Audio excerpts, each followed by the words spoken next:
you have a handheld mic, that would be great. Oh, okay, yeah. Just leave it there.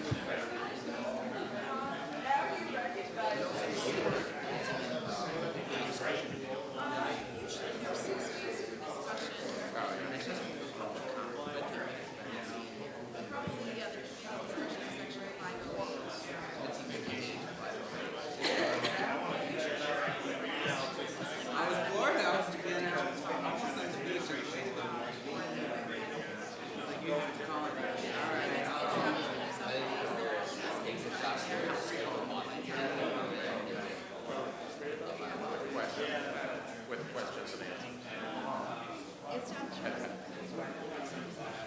I gotta take like 5 minutes.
Welcome back. How are you?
Good morning, everyone. Thank you all for being here. I would like to have the archivist make opening remarks before we start the meeting. Good morning and welcome back, or welcome to, if this is your first meeting of the FOIA Advisory Committee. Welcome to the National Archives. By bringing together those inside and outside government to tackle some of the great challenges facing the Freedom of Information Act, this committee truly embodies the spirit of open government. Before addressing this committee's important work, I want to recognize that supporting the FOIA Advisory Committee is one of the many ways that the National Archives has answered the President's call to make government more transparent, collaborative, and participatory. Just last month, we published our 4th Open Government Plan, which includes 50 new commitments and builds on the more than 140 commitments we have implemented since the launch of the Open Government Directive. I'm proud to note that this year we published our plan on GitHub, which gives the public an opportunity to provide targeted feedback and suggest ways to strengthen the plan. GitHub also, and several of you have been commenting, thank you. GitHub also allows other agencies to leverage our work to build their own plans. And shortly after we published our plan, the General Service Administration used our code to design their own open government plan. So, very proud of that. Regarding this committee, it's my pleasure to announce the appointment of a new committee member, Dr. James Hirschberg. Welcome. Dr. Hirschberg is a professor of history and international affairs at GW. He has taught at Tufts and Caltech. He directed the Cold War International History Project and edits their book series. And one of those books is his own, Marigold, The Lost Chance for Peace in Vietnam. We are working on a major Vietnam exhibit here that's going to open next year, so I'll be talking to you about that. And he has a long experience with FOIA as a historian who stretches back more than 3 decades to his work on James B. Conant as an undergraduate. So welcome aboard, Dr. Hirschberg. Since this committee's last meeting, I have sent the committee's recommendations from its previous term to the Office of Management and Budget. I'm still waiting for a response. I'm pleased that the committee was able to work collaboratively to develop a consensus recommendation during its first term and look forward to reviewing its future recommendations. The work you have in front of you today is very important. Today you'll be choosing the issues you as a committee want to address during the remainder of your 2-year term. And I look forward to learning which issues you choose to address and to hearing about your progress. And so I'll now turn the program back over to Nikki Grayman. Thank you, Nikki. Thank you, sir. Thanks for being here.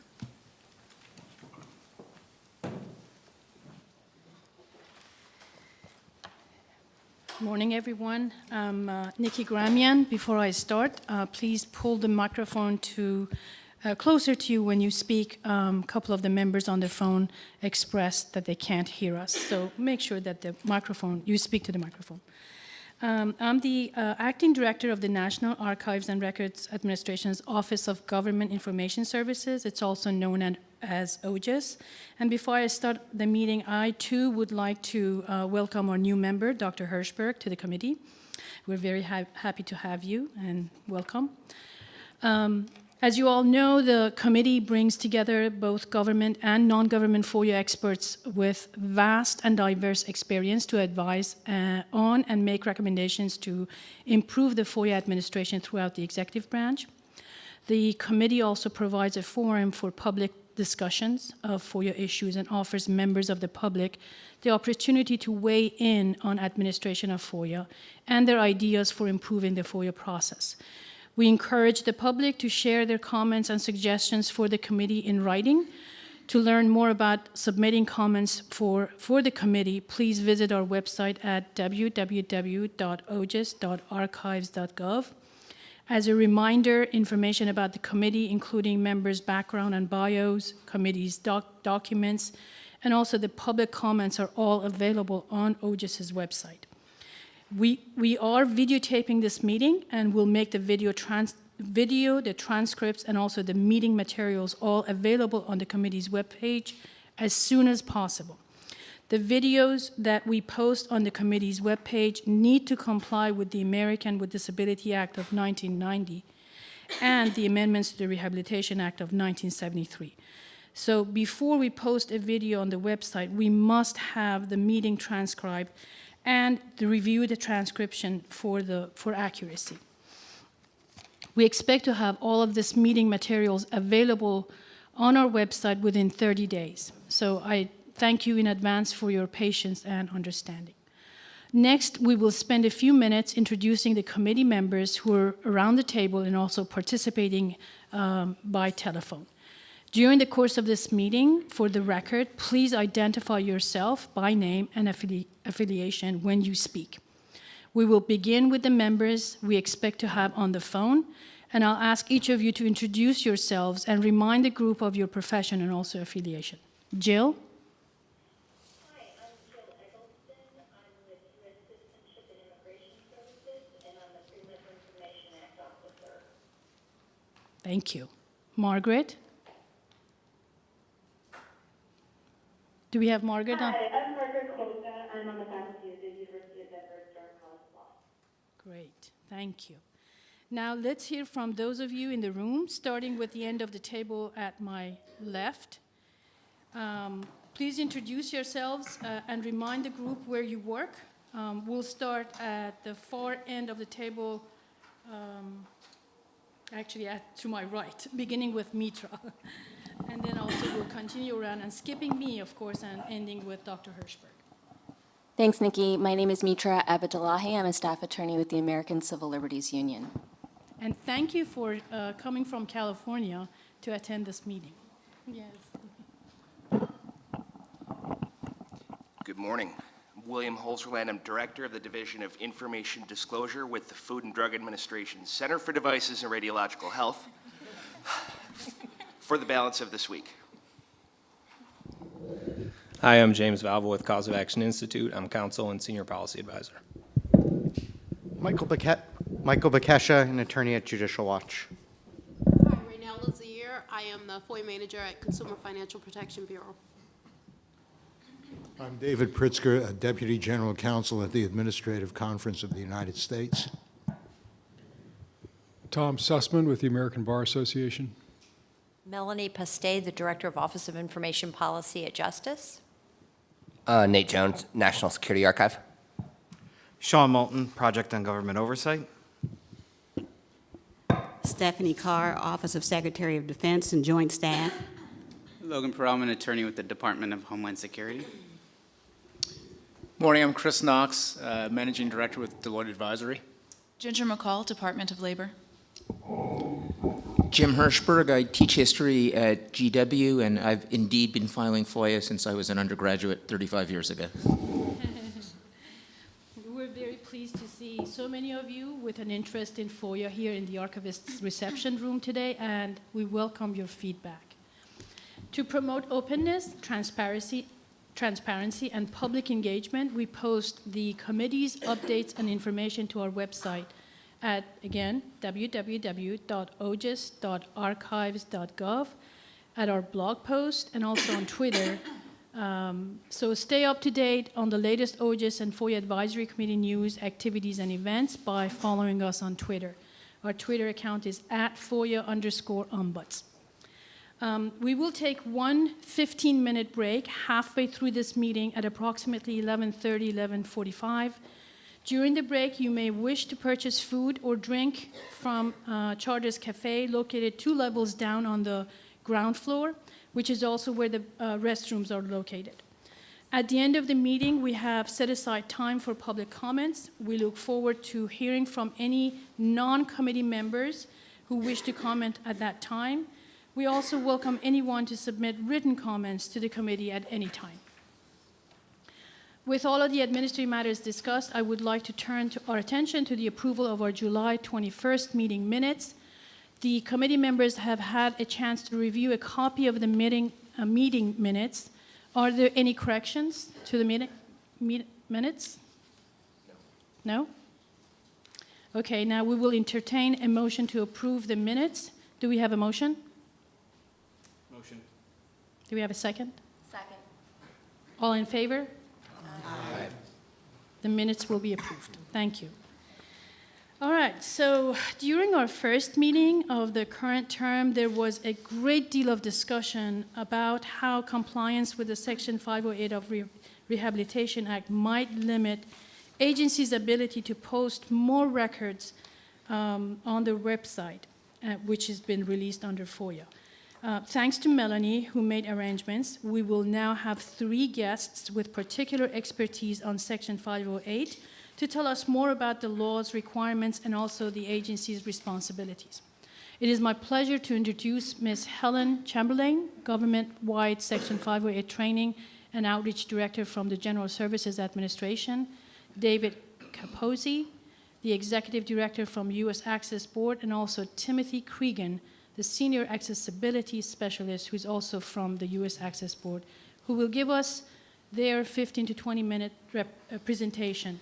After the presentation, we will open the floor for the committee to discuss and also ask any questions that they may have from the presenters. Good morning. Good morning. So I'm David Capozzi. I'm the Executive Director at the Access Board. If we can fast forward one more slide, please. Thank you. So first of all, let's talk about what Section 508 is and what it was intended to do. So it is a section of the Rehabilitation Act of 1973. It was passed by Congress in 1998, and it was intended to essentially be a procurement vehicle for making information technology accessible to people with disabilities, both employees of the federal government and users of federal agency services. It's important to point out that Section 508 is not intended to be an accommodation law or regulation. It's essentially like a curb ramp getting into a building. It's an electronic curb ramp getting into technology, so that when a federal agency buys technology, whether it's a website or a copier machine or software, that technology is already accessible to people with disabilities before they get hired or before they try to use the government service. So it's essentially a way in to the federal government. The law requires that our agency, the Access Board, develop standards for technology and that they get incorporated into the federal acquisition regulations. We did that in 2000. They were incorporated into the FAR shortly thereafter, and we are now in the process of updating our standards because technology has changed since 2000. Everything is incorporated into one device, whereas in 2000 we had multiple devices. So we're in the process of updating our standards. Our final rule is at the Office of Management and Budget currently under review. It was just sent out to agencies for interagency review, I believe, this morning. And we hope to see those finalized before the end of this administration. The Access Board and the General Services Administration jointly provide technical assistance on the law and our standards. GSA provides technical assistance primarily on procurement issues, and the Access Board primarily provides technical assistance on the meaning behind the standards. Okay, next slide, please. So there's a few sources of technical assistance on what is meant by Section 508. One is from our agency. We do a series of webinars, 6 a year. We've been doing them for the past 3 years. They're all archived, we're in the archives, on our website. They're fully accessible from the get-go, and people can earn continuing education credits for our webinars. So if you missed a webinar or you want to watch one, they're all available on our website, which is access-board.gov. Okay, next slide, please. Right after Section 508 was passed in 1998, a group was formed of federal agencies that had some interest and experience and expertise in accessible technology. And it was kind of a loose-knit organization of agencies, primarily to coordinate technical assistance, answers to questions that people had regarding Section 508. And that group has lived on through the years and now has its home in the Chief Information Officer's Council. It's called the Accessibility Community of Practice. Next slide, please. And in the Accessibility Community of Practice, there's 3 subcommittees. One is on vendor outreach. Another is an education subcommittee, which is primarily overseeing the webinars that we do. And the third is best practices. And Tim will talk a little bit about some of the resources that are available from the best practices subcommittee. Next slide, please. So the CIO Accessibility Community Practice is chaired by, co-chaired by 2 individuals, one from the Department of Veterans Affairs, one from the Department of Transportation.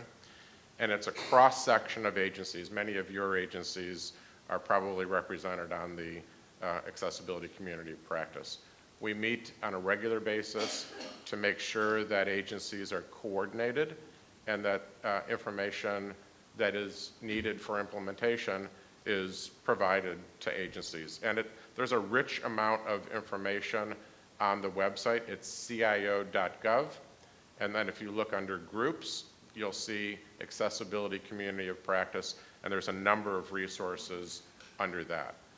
So I'm going to turn it over to Tim, who will talk more specifically about how you make documents accessible, because I think that's really what you wanted to hear about.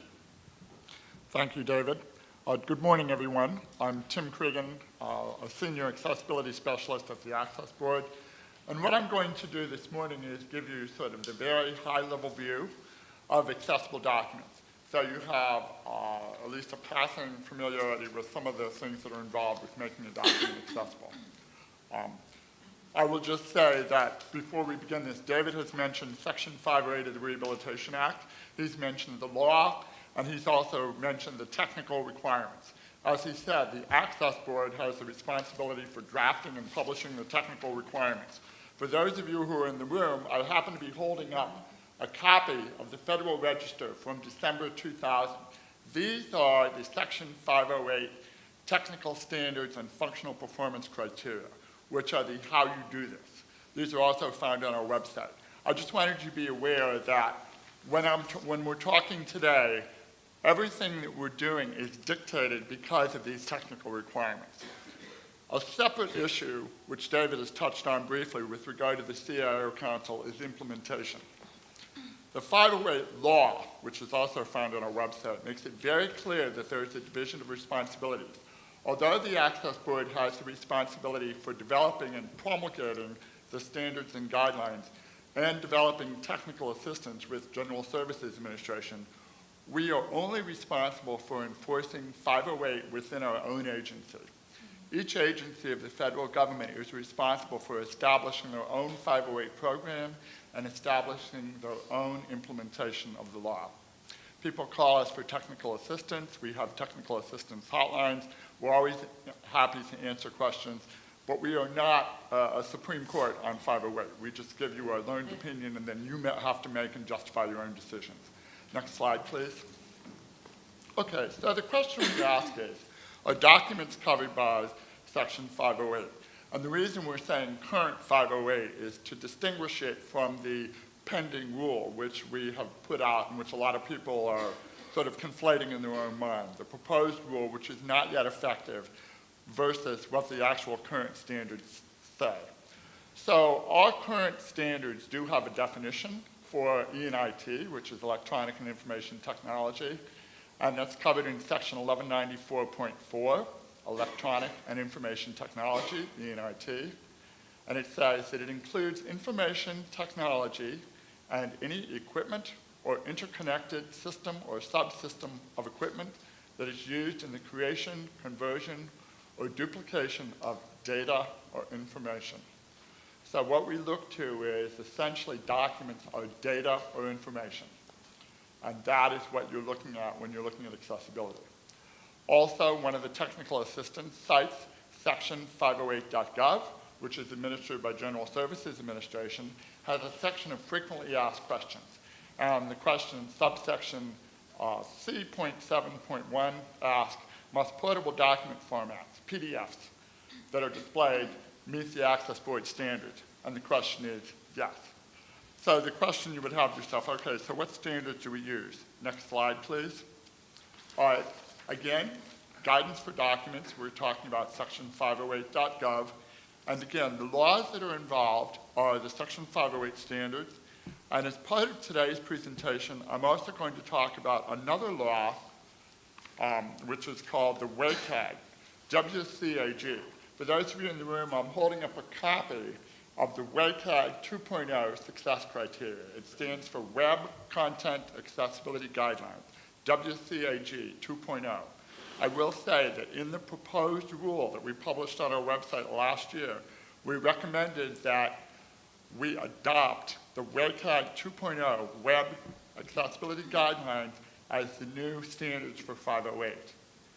Under current 508, under the concept of equivalent facilitation, which is 1194.5, you can go ahead and use the WCAG success criteria, whatever it takes to achieve the maximum amount of accessibility. So I will just put that out there just for your information.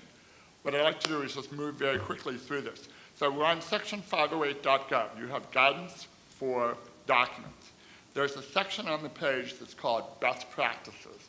Remember David showed you the chart there's a best practices subcommittee. That subcommittee developed the materials that we're going to discuss today. Excuse me. Within it, there is the CIO Council Electronic Documents Community of Practice. And what there are two bits of technical assistance we're going to review today. One is the documents that they prepared. Their acronym is AED-COP, Accessible Electronic Documents Community of Practice. And I'm holding it up in my hand, and what it is, this is the technical assistance for making Word documents accessible. It's posted at that link, and it's really self-directed. What I'm going to do today for the rest of my time is very quickly go through a couple of screenshots just to give you a concept of what we're talking about. Similarly, there is another document which I'm holding up in my hand now, which is the Accessibility Community of Practice for PDFs, portable document formats. Since we're talking about archiving materials, we all know that PDFs are like everyone's favorite format. And the question often comes up is, well, how do you make this accessible and what's involved? Okay, let's talk about the concept of accessibility very generally. The concept of accessibility, as David used the acronym, it's like a ramp. You know, it's a ramp into a building or it's a ramp into the electronics. So if you think about it, when you have material in electronic format, it's primarily visual. And so the issue is, okay, so who might have trouble accessing visual information? Well, people who have low vision or limited vision. But if there's audio output, people with hearing loss, such as myself, might also have problems. Or if the information requires you to have fine motor control, such as take a pen and follow something on a screen or do typing. So there's a variety of ways where material could be inaccessible. There could be barriers to it. So accessibility is just saying, what's an alternative means of providing that same information? When it comes to images or text, you could make it audible. That is a way to make it accessible to someone who can't see it. You could also make it tactile. That's another way to make it accessible to someone who can't see it. What we're going to talk about today is creating accessible electronic documents. Now, what I'd like to do is, at the bottom of the page on this link, there's a link to the Section 508 content, and it's talking about creating accessible documents. You can get to that same link if you just go to the Section 508.gov webpage and just look for best practices. Next slide, please. All right, remember I held it up and I said we're going to talk about Microsoft Word 2013. Again, this is an overview. I'm sort of cherry-picking a couple of topics. When you look at making Microsoft Word accessible, there's these 5 areas that are covered. You format the document, you format the text, you format objects, you format the color, and then there's miscellaneous things that are covered. I'm just covering 2 items today. I'm covering text formatting and object formatting. Next slide, please. Okay, so what you're talking about, when you create a document and you have heading, you have a title, you have subtitles, you have indented paragraphs, you have tables. Everything on that page visually appears in a distinct and unique place, okay? So when most people type Word, you just start typing and you're hitting the indent tab. Love that indent tab. The problem with that is that someone who's blind, who tries to access this material using a screen reader, there's no structure to the page. Just like we can visually see headings, boldings, italics, and other changes in text, and we can orient ourselves and go, okay, I want main headings, or I want indented materials, or I want body material. And you can see that from the styles on the page. What you have to do in order to make that same content accessible to someone who would use a screen reader is you would have to use what's called a style sheet. And what you have on this screen is a screen capture of the homepage style sheet. If you've ever taken a look at it in Word, basically what it does, you just see the different formatting that you can use. And what it does is it identifies the components of a page. Next slide, please. So what you can do is you can either type your material, then go back and click on the style you want to render it as, a heading, a second heading, a third heading, or as bold or as body or whatever. And that will identify what style it is. So this screenshot is just giving you examples of the different heading levels and what are the font sizes and styles that are associated with it. You can also customize your style sheets and headings within this. Next slide, please. Okay, so once you're done, you can check your work. You open the navigation page, Control F, and then you click on the icon to browse headings, and what will happen is two windows will open up. There'll be your original document on one side, and the other side, if you've done this correctly, there should be an outline. And the outline should identify all your headings and your content. And it's very easy to do. And it becomes pretty obvious what we're talking about. When you do this training for yourself, you'll see what I'm talking about. This is just to give you a sense of what is involved. Okay, moving on to the next slide. Okay, now we're going to talk about information in headers, footers, and watermarks. Again, this is an example where you have content on the page that needs to be made available to screen readers. Screen readers, let me just ask, just for purposes of illustration, how many people in this room have either seen a demonstration of a screen reader or have used one or have observed it? Okay. What I would suggest, for those of you that have Outlook on your computers, when you go back to your offices, go down to the Start menu and click on to get your programs, and keep clicking until you find the Accessibility submenu. There's a built-in program called Narrator, okay? It's like a built-in screen reader that comes in everybody's computer. I'd suggest you just turn it on and then try playing with it a bit just to see what it sounds like. Because what it is as the cursor goes over text, it will read aloud what is on the page. And if you try navigating on a page, it's very sequential. So it starts in the upper left-hand corner, and it continues straight down the page for all the markers that it has. If there is not an identifiable marker for it to identify, it just skips all of that. And when you're looking at something visually, you may not realize that stuff is not tagged appropriately. So it'd be like, say this room, a good example. We know there's table, rugs, all these barriers, right? Turn off all the lights, right? You can't see anything. And then you only discover that there's things in here by bumping into them. What accessibility is really trying to do is identify what's in the room so people can navigate the space. So again, with headers and footers, those also have to be identified on the page. Next slide, please. So the example we're giving here, you see there's a very, very, very small header. And what you do is you have to repeat the information that's in headers and footers. You have to actually put it in the body of the document, in the main part of the text, because otherwise the screen reader is not going to be able to pick it up. Because screen readers typically stay on one level. They do not go into footers or head notes. They can, but it's complicated and it's not obvious. Whereas if you're making a document that you want people to be able to review and understand, it's better to follow this as a best practice. Next slide, please. Okay, so again, you check your work, you look for your headers and footers, you go near the start of the information and see whether or not you've duplicated the information, such as respond to by date, confidential, do not duplicate. Next slide, please. Okay, now we're going to talk about quotable document formats, PDFs. Okay, this is divided into the following 6 categories: preconditions, document properties, structure tags, objects, color, and miscellaneous. One of the things about PDFs that you need to consider, we all recall a few years back, maybe in the last 10 years, when PDFs started becoming really popular because there was all this free software. You download this free software, and hey, I can turn anything into a PDF. Isn't this great? Well, the problem is, what you've done is created a bunch of inaccessible documents. A particular favorite is people's PDFs of their signatures.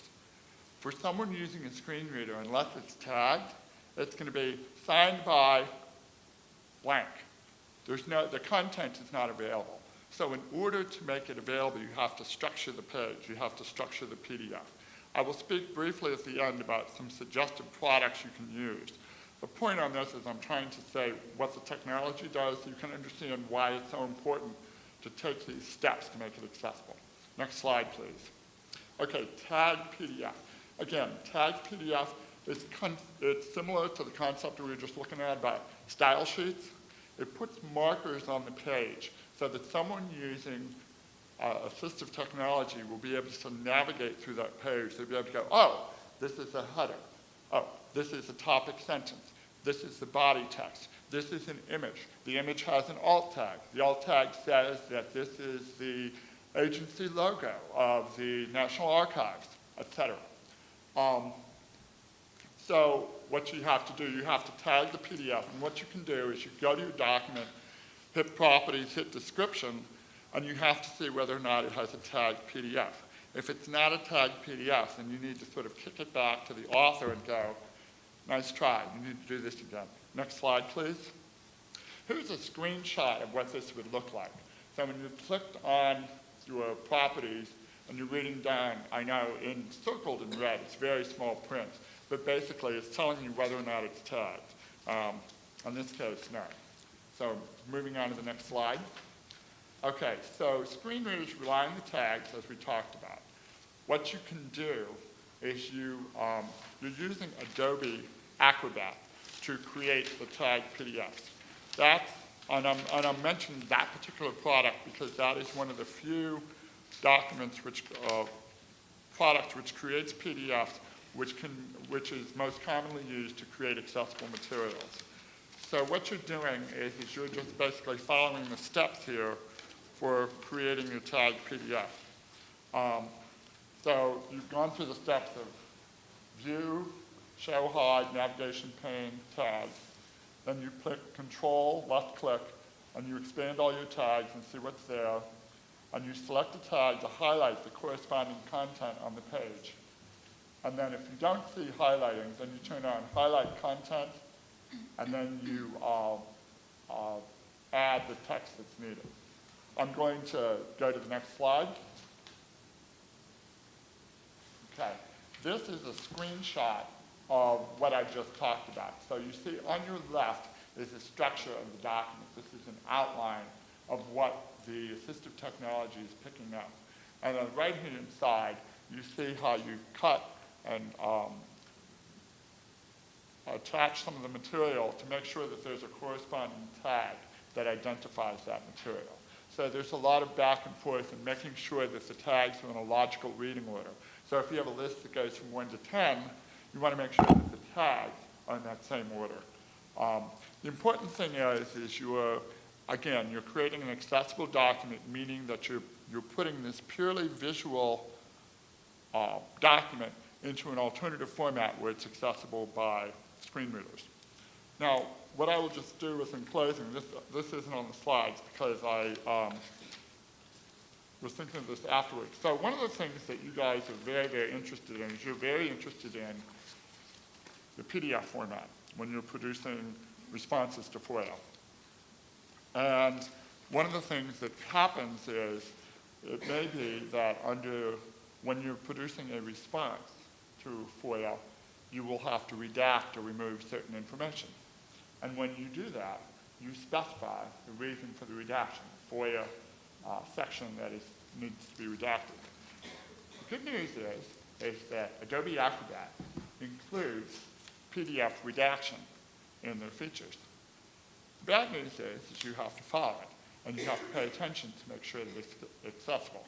Because again, what you're ending up with is, at the end of the day, you want to have a document in electronic format that is tagged and labeled in such a way so that someone using a screen reader will be able to follow throughout the document, including those portions that are redacted. So just like a person who's sighted would be reading through and say, oh, big black bar, little note redacted for the following reasons, someone who's using a screen reader will have the same benefit. So thank you. My time is up, so I'm going to pass this to my colleague, Helen Chamberlain of General Services Administration. Thank you. Good morning, everybody. I think Tim did a very good job on giving you a very high-level overview of the document remediation. It's really not as scary as it sounds because most of your softwares, your Microsofts and your Adobe, your PDF software, they have these tools these days built right into them. This morning I was going through a PDF PowerPoint that actually is one of our flyers here. And what I discovered, because I didn't create this document, was that the person that created this had layers upon layers upon layers of boxes. And so when I went into the PowerPoint, there's a section you can go into that checks your document, your PowerPoint, whatever it is you're doing, for accessibility. Will actually give you a list of what you need to fix and instructions on how to fix it. So they've made it a lot easier these days. But when I went in, I was driving myself crazy because on the top of my document, I have a huge, I don't know if you can see it or not, but I have a huge box. Well, there's a box and a box and a box, and all the boxes need to be labeled. So trying to figure out how to label all these parts in this document can be a little bit of a challenge. But having said that, it's really kind of easy because they make it that way for you. And the tools in the software applications are really, really comprehensive these days. I'm going to talk a little bit about my organization, the Office of Government-Wide Policy, Information Integrity and Access Division. We are part of GSA, but we're a government-wide entity. And we do a lot with the law with regard to procurement, because obviously that's what JSA does a lot of. We do a lot of procurement things. We also do a lot of training, and we have training on Section 508.gov, as Tim mentioned, in the best practices that actually gives you detailed instructions on how to do document remediation. I also have some training resources available.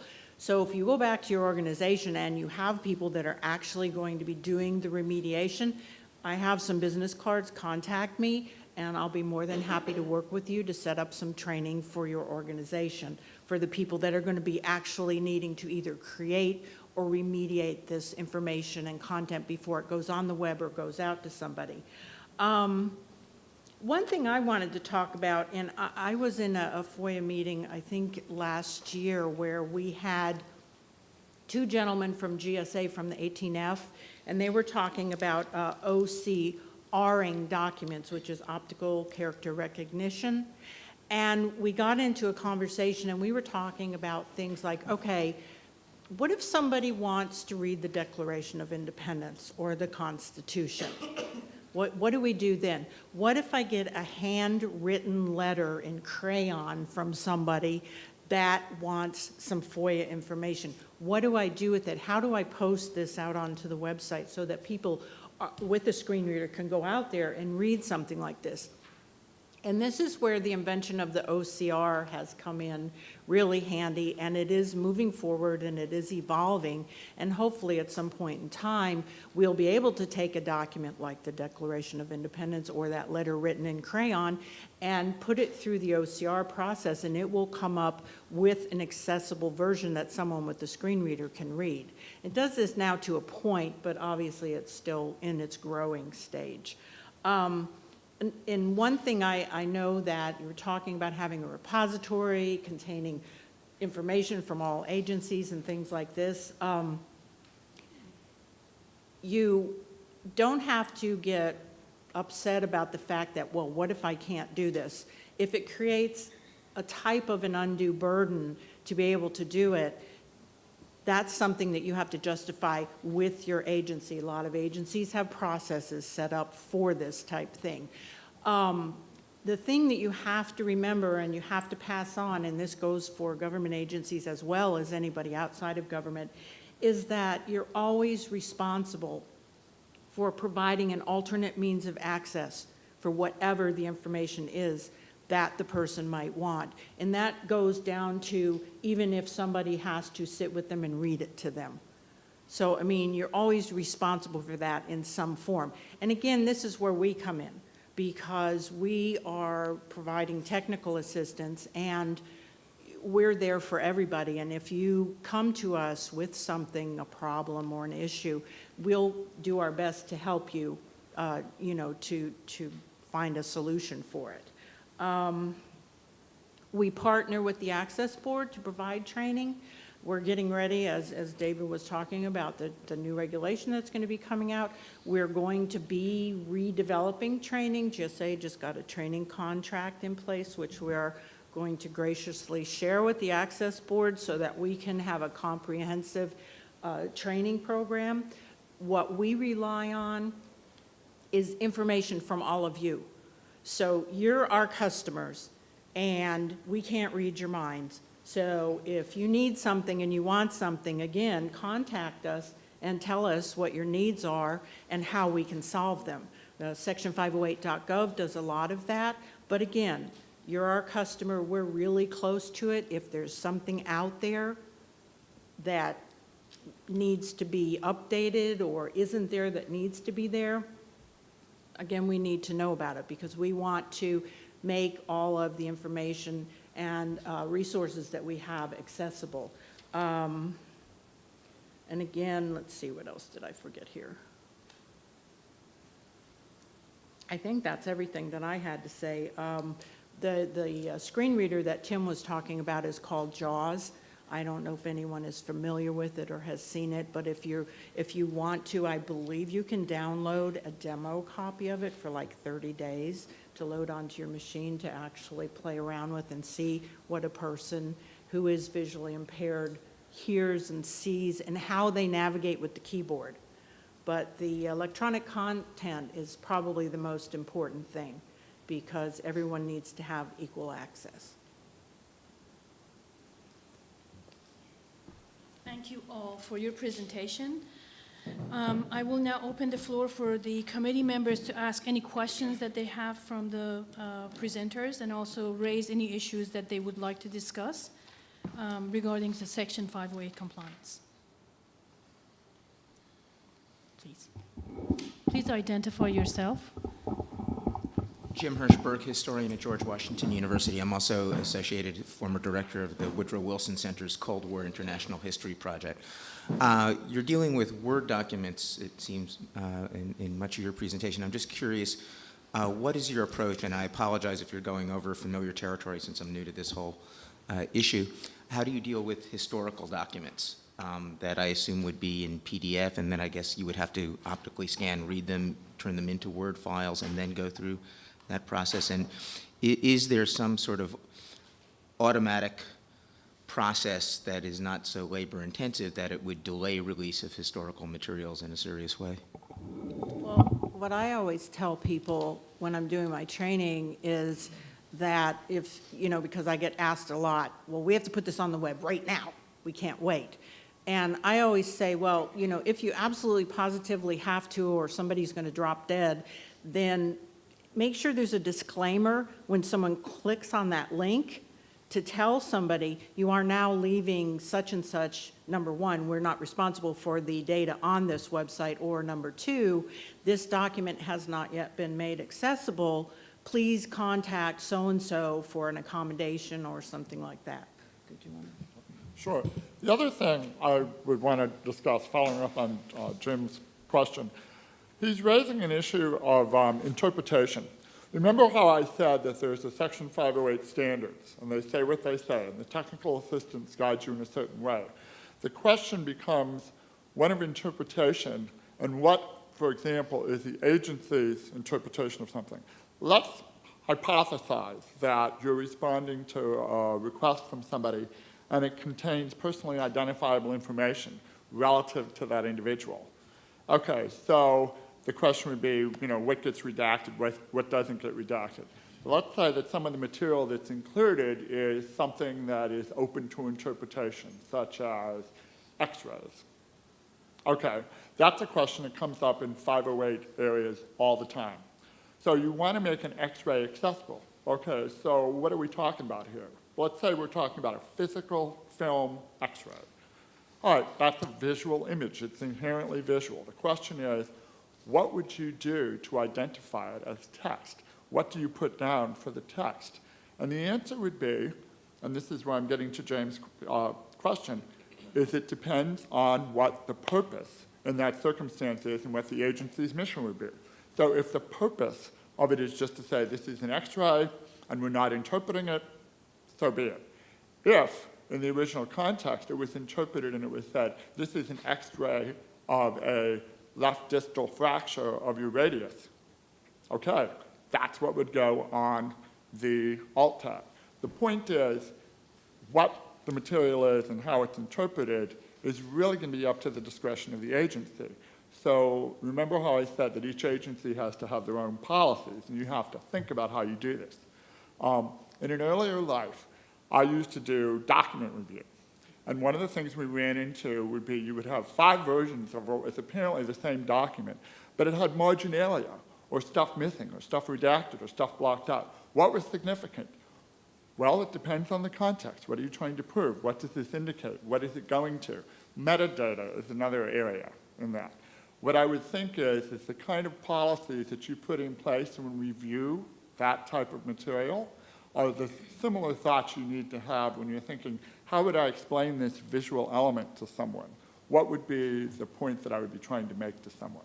So that would be my response. It has to be customized for that entity. They have to have a policy that they would develop. 508 does not tell you all X-rays have to be described a certain way. It just says it has to be identified.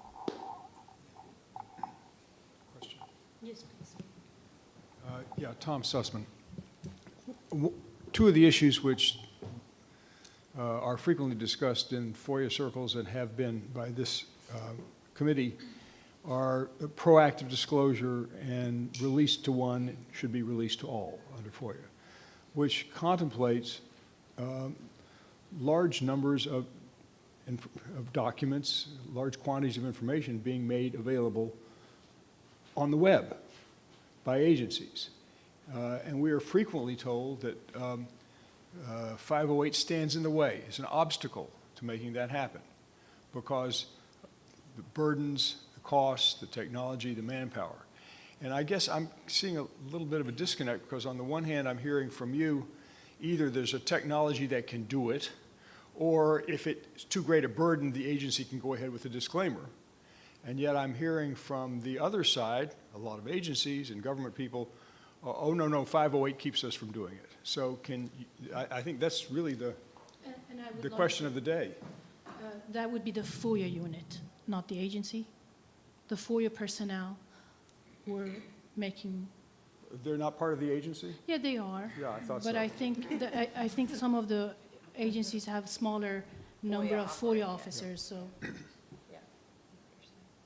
Okay, so just generally what I would say, okay, within the context of 508, I'm not addressing the FOIA implications here. Within the context of 508, the general rule is agencies, when they procure, use, develop, or maintain electronic and information technology, they must make the information and data accessible to federal employees with disabilities as well as members of the public who have access to that information. So in practical terms, what that means is every public-facing agency website, the content on that public-facing website needs to be made accessible. People who say, but it's such trouble to do this. And it's like, well, the response is, if it's important enough to be put out there to identify the agency mission, it's important enough to be made accessible. But it's such an undue burden and so outrageous and et cetera. As Helen said, there are some limited exceptions within 508. The undue burden exception is just one of them. You can contact us for further information on that. Typically, undue burden is, and it's based on case law, goes to the concept of something is so onerous and so burdensome that it couldn't be done. Another example of an exception, as it were, is if it's going to fundamentally alter the nature of the ICT. So let's say you have a spelling test, right? Okay, so giving a spelling test to somebody who's deaf, how's that going to work? Because they can't hear you. So, well, we'll caption it. Well, if you caption a spelling test, that kind of destroys the whole purpose of the spelling test, doesn't it? So that's an example of something that just can't be made accessible on its terms. The information and data could be provided in an alternative format, but that particular instance wouldn't work.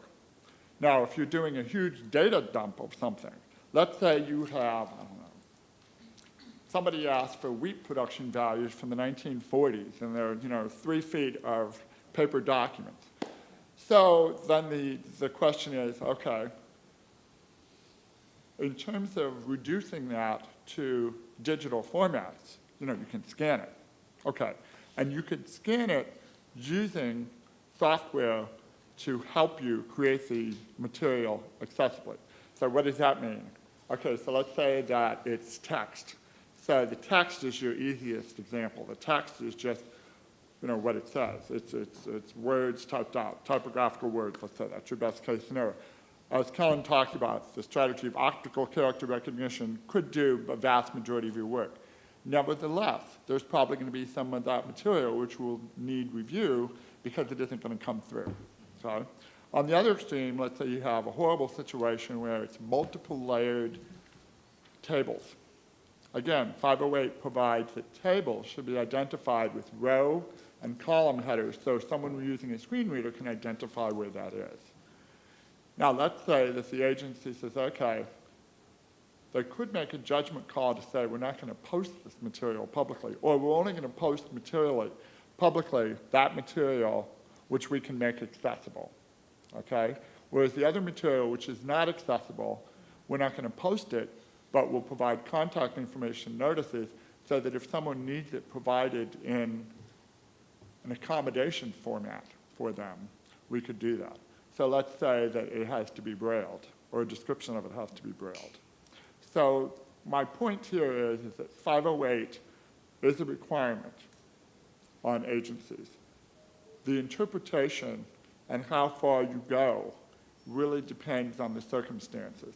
That's why it's so important that agencies really think about this and have a policy for how you're going to implement it. I would just like to point out one agency that's done a lot of work on this, a lot of thought into the issue is HUD, www.hed.gov. Google their Section 508 page. It's very good. It's very clearly laid out. It's got a number of policies. It explains what the approach of the agency is to implementing 508 and what are their considerations. One of the things we haven't even talked about, which David touched on briefly, was the CIO Council.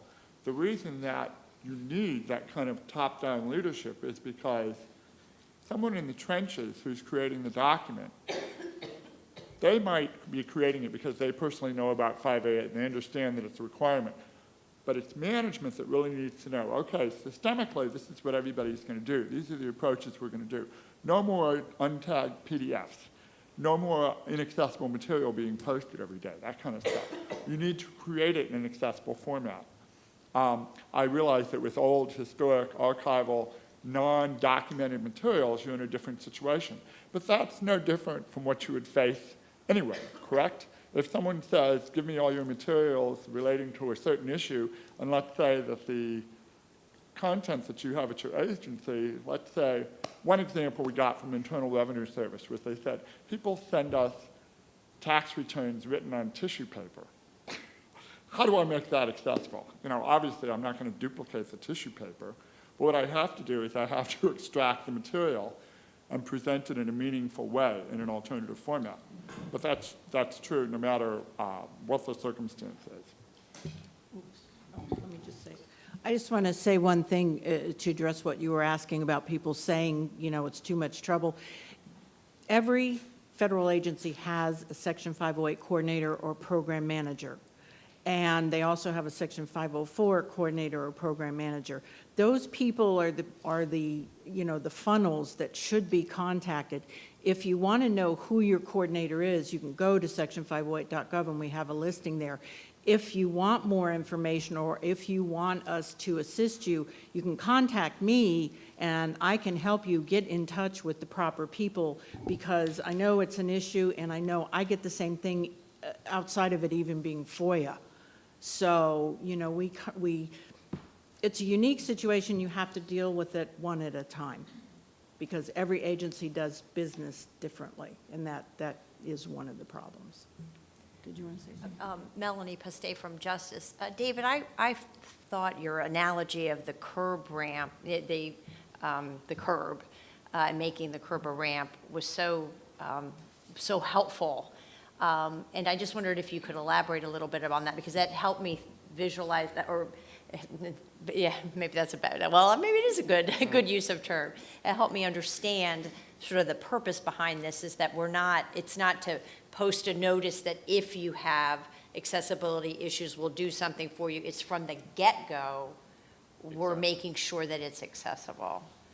Yeah, exactly. And that's what oftentimes gets overlooked is people think that this is a remediation, which it's not. The intent was to make government technology accessible out of the box, essentially, so that it doesn't stand as a barrier to the employment of people with disabilities or to the continued employment of federal employees or to the people with disabilities from the public getting services from federal agencies. So if you think about it, because I mean, technology accessibility is sometimes hard to wrap your mind around, but if you think about it in terms of the built environment, people can kind of relate to that. And the idea with accessibility to the built environment is you don't build a ramp every time somebody knocks on your door and says, can I come in? Right. You build the ramp when the building is new so that people can come in. It's already there. Yeah. Nate Jones from National Security Archive. A couple just quick questions and points. First of all, building off this issue of technology, I think that we as the FOIA Advisory Committee need to think about this problem. I just want to share an anecdote. I went to a FOIA training a couple months ago, and there was a booth of the FOIA technology providers that sell software to do the FOIA requests. And along with the booth, they had a sign that said 508 Solutions. And I walked up to the booth and said, terrific. What's this new technology that will make it quicker? Thank you very much for your instructions on how to do 508, but that appears to me as a layman that it possibly could be very time intensive. So I asked this FOIA provider, what's the solution? And he said, well, there's actually no solution. You have to go by page. A human being has to go through it, and we'll do it for you for a modest fee. So the situation now is people outside the government are charging for the government to give them documents that a contractor, will go through page by page. And I don't think that's acceptable, and we have to grapple with that. So that's one point. The second point, I would love, we don't have to do it right now, but if we could get the citations from you about how and when it's appropriate to do a disclaimer and how and when it's appropriate to claim undue burden, that'd be really helpful for us. And then I have more questions, but I'll just leave one more here. So there are millions of pages of documents posted on agency websites, and I suspect quite a few on the National Archives' incredible website of primary sources that are not 508 compliant. And I sure hope, and I ask your take, I sure hope that these wouldn't have to be taken down, or that beyond that the pace of continuing to post documents online should be stopped if they're not 508 compliant. And I understand very much the importance of accessibility, but I think that, to use a cliche, well, I won't do any cliches, but I think that it would be harmful if documents that are currently online were taken offline. And I just wanted to hear your take on that. Is there what's the book say about documents that are currently on agency websites that are not technically 508 compliant? Okay, so you're asking if material's online and it's not accessible, should it be taken off? Well, my question would be is, if you're an agency and you posted this online as material and it's not accessible, what's the point? In other words, anybody who can't see, for example, let's say it's a visual issue, they can't access the material, so what are they supposed to do? Now, what Helen talked about is a possibility where you could have links to provide accommodations for people who need versions of the material. So think about it this way. What if the material was so fragile, okay, that it couldn't be scanned, okay, that it couldn't be reduced to a digital format? What are you going to do? What you might do is you might take some pictures of it or a description of it and say, for people who wish to see this material in greater detail, contact us and we can arrange a review or something like that. The point is that 508 is just providing a minimum level of access. It doesn't mean that every single human being is going to be able to use 508 to achieve access to content. Let me use a different example. This is a mobile phone that I'm holding up. Okay, so a mobile phone is made accessible because you can up the volume. You can turn up the volume control, right? That's a built-in feature. But that volume control only goes so far. That's the end of the accessibility part of it. The other aspect is people who use assistive technology, like I use the hearing aid to boost sound so I can hear better. So I can use my hearing aid to boost the volume for me personally on the phone. That's my accommodation. The 508 piece says that there will be synchronization between my phone and the hearing aid to avoid magnetic feedback and squeal. But the point is, I still need the assistive technology, okay? People are always going to need assistive technology at a certain point to achieve access to materials. And then sometimes there still won't be a way to reasonably achieve access. One example we get in our office all the time is AutoCAD. It's the type of software package that architects use. And it's visual 3D real-time renderings of built environment. It's almost impossible to make that accessible. So some things by their nature won't be able to be made accessible. But the information and data would be provided somehow in an alternative format. So, Just a short answer to your question. So I think it was Melanie who sent around to us a draft policy statement. We provided information back. So there's a policy statement that's being worked on by this committee. So. But can I just ask one more time? Of the millions of pages of documents on the website that are not 508 compliant, is the policy that they should be removed? No. Right, I'm hearing no. either make it accessible or take it off.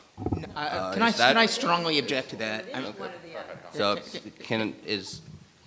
I mean, there are different imperatives to balance. Accessibility is good, but so is openness and transparency, and also accessibility for the people who can see it, because it would impair their rights if you started taking historical documents down. That would be absurd. Again, going back to what I said, no, we are not saying that you need to remove these things. We are not saying that you can't use it. All we're saying is that you still have the responsibility. So if you put that disclaimer out there and somebody calls you and says, I want to know what that crayon letter said, you can get somebody on the phone with them or knock on their door or do whatever you need to do. The same thing goes for any kind of content. So for example, if you have content on your website that has a link to another website, have you ever seen when you click a link, there a little box pops up and says you are now leaving? Mm-hmm. Well, you add, we are not responsible for the accessibility of the content where you're going. So, I mean, you know, I think it would help though if you don't, if you would, we understand that there's like what I would call the outlier, the Declaration of Independence, the thing in crayon. So let's, I think what's more, I guess maybe more relevant to our discussion is, you know, typed documents. We're not, you know, just the sort of the everyday documents that are in agency files that are subject to FOIA requests and that would get posted. Emails is a huge example. Yeah. Again, if they have to be made accessible. If it's text and if it's an email or if it's a Microsoft Word document or even a PDF document, they can all be made accessible. If you're talking about something out of the ordinary, then again, I never, when I do my training, I never say, no, you can't do it. You just have to justify why you're doing it to your management. You have to justify why you're making the purchase. You have to justify why you're not making this document accessible to cover not only yourself, but your agency, because you could be sued. Somebody could come up and say, well, I need this document and you're not doing anything to help me. There's nothing on your website that even tells me where I can go to talk to somebody. But fundamentally, doesn't 508 impose a requirement on agencies to make the documents accessible when they post them? Yes. Like that's the sort of the bottom line. Yes. Yeah. And but you know what? It's like a can of worms. You know, you're just going to go There's round lots and of round. exceptions There's and lots different of things. exceptions. That's why I always say it's case by case. I take my agencies and whatever problems they have, we deal with them because they don't necessarily do it the same as this agency over here. Mm-hmm. So, yes, if you're creating new documents from the beginning, yes. If you've got documents that are already created, then you have to try and make them accessible. If you can't, then you are responsible to provide that link for the person to go to somebody or a mailbox or somewhere to get that information. And so that's, Sorry, Sean. Sean Moulton with Project of Government Oversight. And that's what I wanted to just drill down on a little bit. So when you say if you can't, and sometimes you can't, as you've talked about, because things are inherently unable to be translated and made accessible. But I think some people would say, if we're dealing, as Nate was saying, with millions of records, there becomes, we can't because of the volume. We can't make them all accessible at the same time, but we would like to still post them. Are you saying that if you provided this alternate access for those documents, a link or something where someone would, if there was a link, let's say, that someone could get a live person on the phone who would then read the document live to them, any documents that they wanted, would that count as them being 508 compliant? Your first responsibility is to make it accessible if at all possible. That's your first and foremost responsibility. If you can't make it accessible for whatever reason, if it's that crayon or the Declaration of Independence or whatever it is, then that's where the disclaimer would come in. But your first responsibility is, if it's at all possible, to make it accessible. The bottom line is that, in my mind anyway, is that people want access to information. And it's our responsibility as the federal government to make sure they can have it in whatever form that is plausible for us to do. And again, number one responsibility is everything must be accessible, everything you can make accessible. If you can't make it accessible, then your responsibility still is to provide something that the person can go to get it. Well, I guess my other question would be, if the 508 compliance is also in place internally for agencies for their people who might have access, employees who might have access issues, why is it that so many of the records that are coming out still today that have been created in the last 10 years are still not 508 compliant and have to be done after the fact, which makes it more burdensome and more difficult, and we don't seem to, and that always becomes then the problem to greater access for everybody, and there seems to be no solution of the document creation. Can I weigh in on that real quick? This is William Holzerland at the FDA, and you're touching on a very important point that I actually wanted to bring up as well.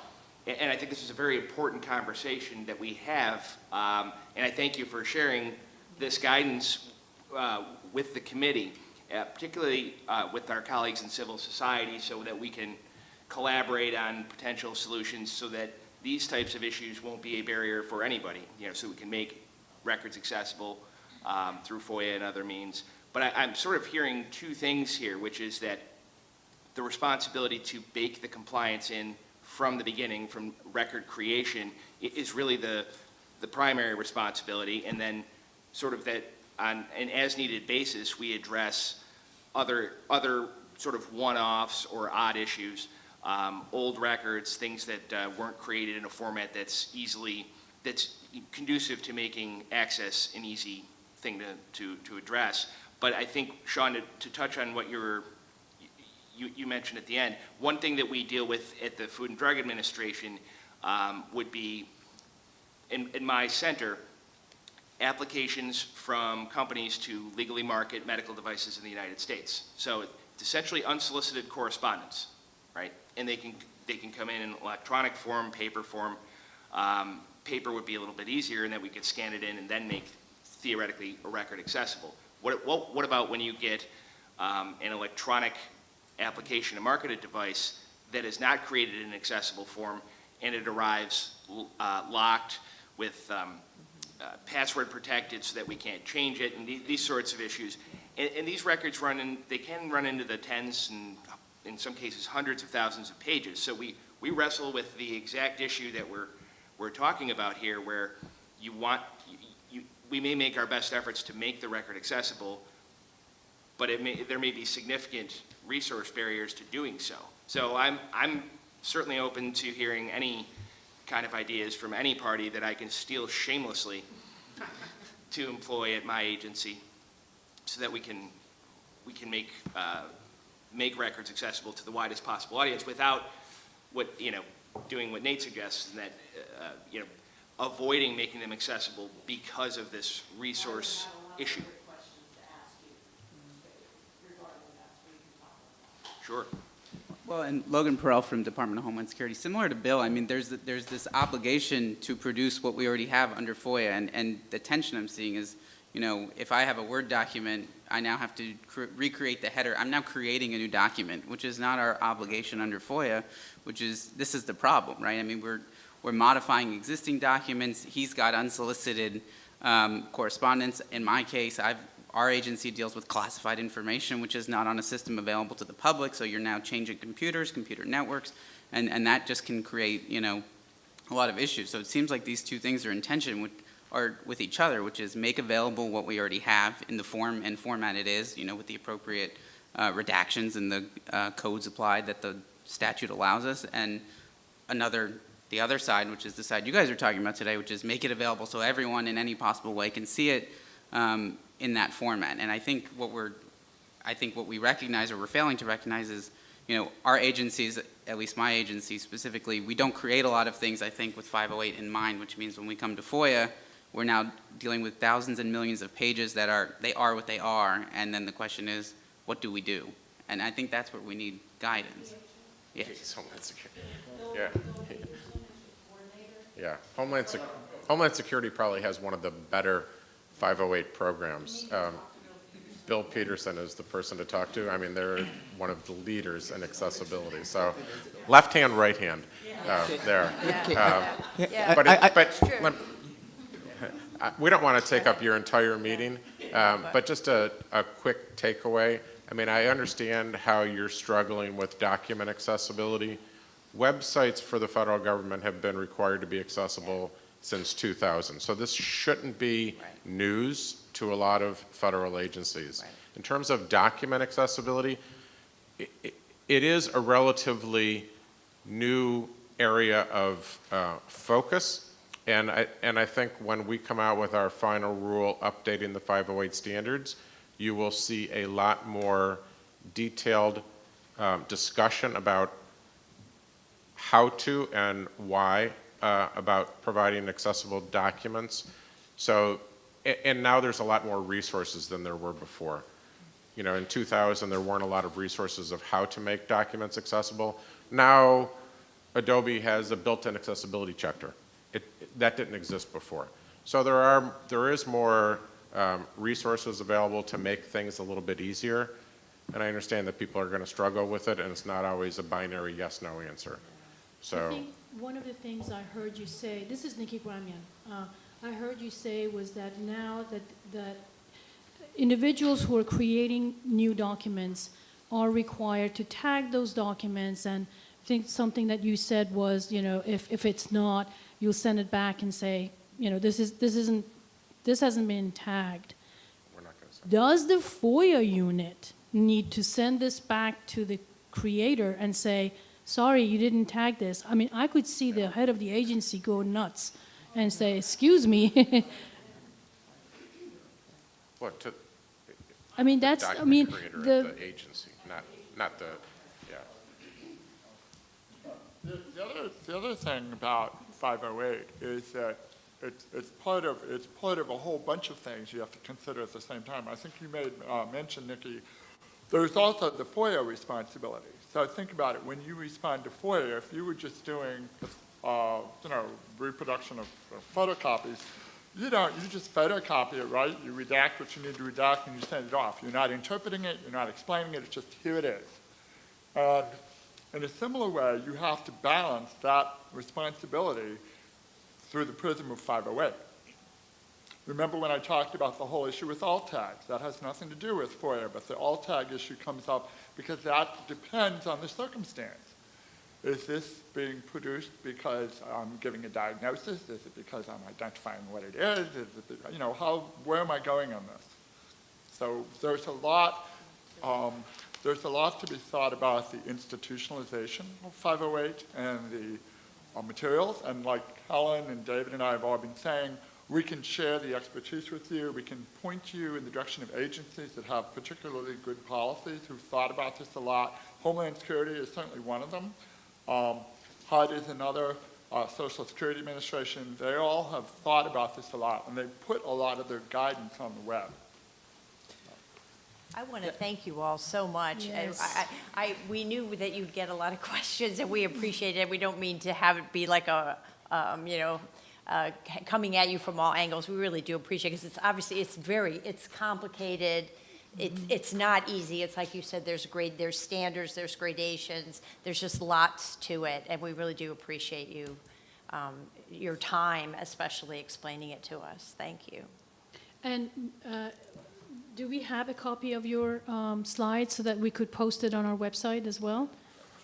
And, okay, that would be great. Just a quick question before, Yes, of before we course. move off this. One of the things I'm wondering is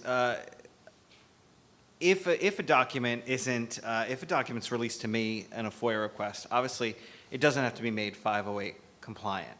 And so I guess what I'm wondering is if there was an index, an online index of FOIA release materials, sort of a card catalog that named the document and that index was accessible and could be done by a readable, and you could check off the documents you wanted and thereby were requesting them and they were sent to you, would it be required that all documents inside that library be 508 compliant then?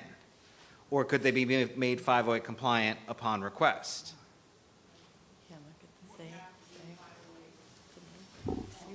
Why? Right now, if I request something through FOIA or another means, it doesn't have to be 508 compliant before I request it. Are you saying that the documents exist but you can't see them?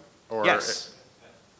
I'm saying it's a card catalog, it's an index, emails between Secretary Clinton and so-and-so, and I say I would like that document, I click on a checkbox, and the document has to be sent to me So long as in my nobody email. can get it online, then everybody's in the same boat. No, not online. I'm saying it would be sent to me I understand electronically. what you're saying. My question is so long as nobody can get it online, and all they can see is the title, then the title has to be accessible. If the document is not physically on the website, there's no obligation, because you haven't provided a document to anybody. But can you provide it on the website? If you put it on the website, then it has to be accessible. Well, listen, listen, accessibility to people who have a need for accommodation is important, but accessibility to the general public is important too. The point of FOIA is to make as much as possible, as quickly as possible, to the maximum audience.